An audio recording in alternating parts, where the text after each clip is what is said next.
Hey guys, welcome to a new week of Vlogtober. It is Monday and I'm going to go through the weekly TBR. We did the World Series tonight, so the reading's going to look a little different today. Have my reading journal, nice. So we have my short story collection, which I did not get into today because I was busy working this morning.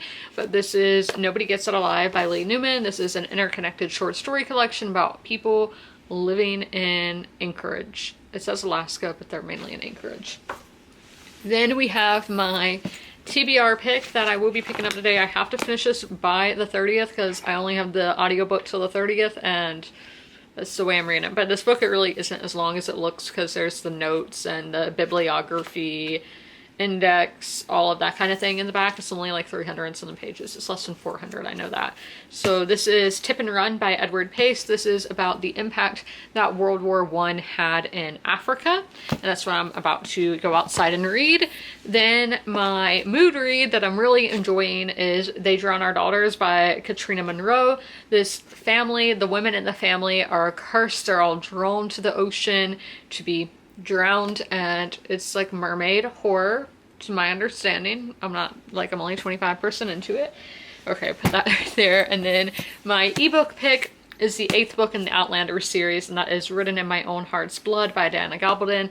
This is a historical fiction. It's like a genre bending book, but I would say mainly historical fiction at this point in the series with some time travel elements involved. It's currently in like the American Revolution days, so that is my weekly TBR.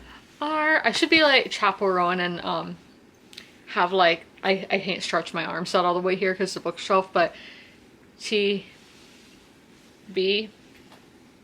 I don't know. I have to see how you do those letters, but it would be cool if in the book community we had something like that. Just looking at my lined lips. They always look crazy like up close, but at a distance, I love how they look. It's time to talk about what I learned about in Tip and Run today. So let me pull up the notes on my phone. Why do I not do that first? I don't know. But basically, not everyone, going to the African front of the war had a lot of people like really depressed and melancholy and had to be sent to other parts, which I think this is probably just everywhere in war. I don't think it's just Africa where this was happening, because we know that soldiers came back with shell shock and all of that from anywhere in the war. But there was a big chapter about how everyone was basically suicidal and it was not a good time. So a lot of people who were in Europe during the war, British people I'm talking, come back to Britain and cannot find jobs. I mean, that's still happening today. Veterans come back and cannot find jobs and all. I don't get it. But they come back, can't find jobs, so they go to elsewhere in the Commonwealth and therefore Africa, and the white people were being hired over black people, so therefore the white people are getting all the jobs in Africa, and then they are wanting it to be more segregated. Yeah, make it make sense. And there was even a part where they didn't want black people, the native Africans, to be fighting. They don't want them to be militarized.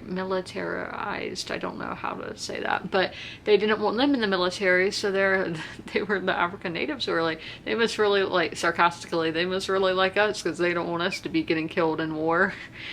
Because they wanted it, the colonizers wanted it to be segregated, and obviously they don't want to put weapons in the hands of the people they colonized.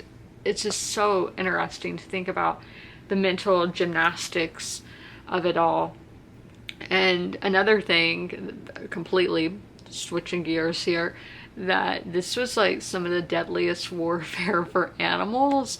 Oxen and donkeys who were, you know, carrying supplies and all, just died in the hundreds of thousands. That might be an exaggeration. A lot of them died, and it was just brutal. And a lot of these people, war was pretty much wrapping up in Europe, but in Africa it was just so tedious. Everybody was just wanting it to be over.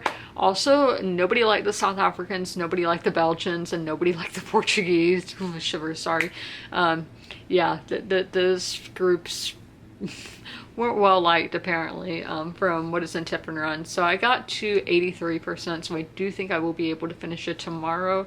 Yeah, tomorrow is the last day I can possibly finish it with the audiobook. I mean, obviously I do have a physical copy, so I can finish it, but with the audio, tomorrow's the last day that I don't know, does that mean I can pay for it later? I'm not going to pay for it because I don't want to, but if it goes, when it's saying I have that much longer, it was like you have 48 hours, does that mean for it to still be free, or would I have to pay for it? I don't know. Let me know if you guys use Audible and have had that happen before.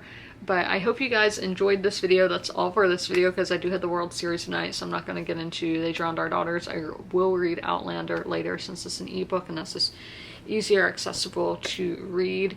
But I hope you guys enjoyed this video. If you made it all the way through, leave a Halloween emoji in the comments below, and as always, comment, rate, and subscribe, and don't forget to ring that notification bell to be notified when all my videos go live. I'll see you in my next one. Bye.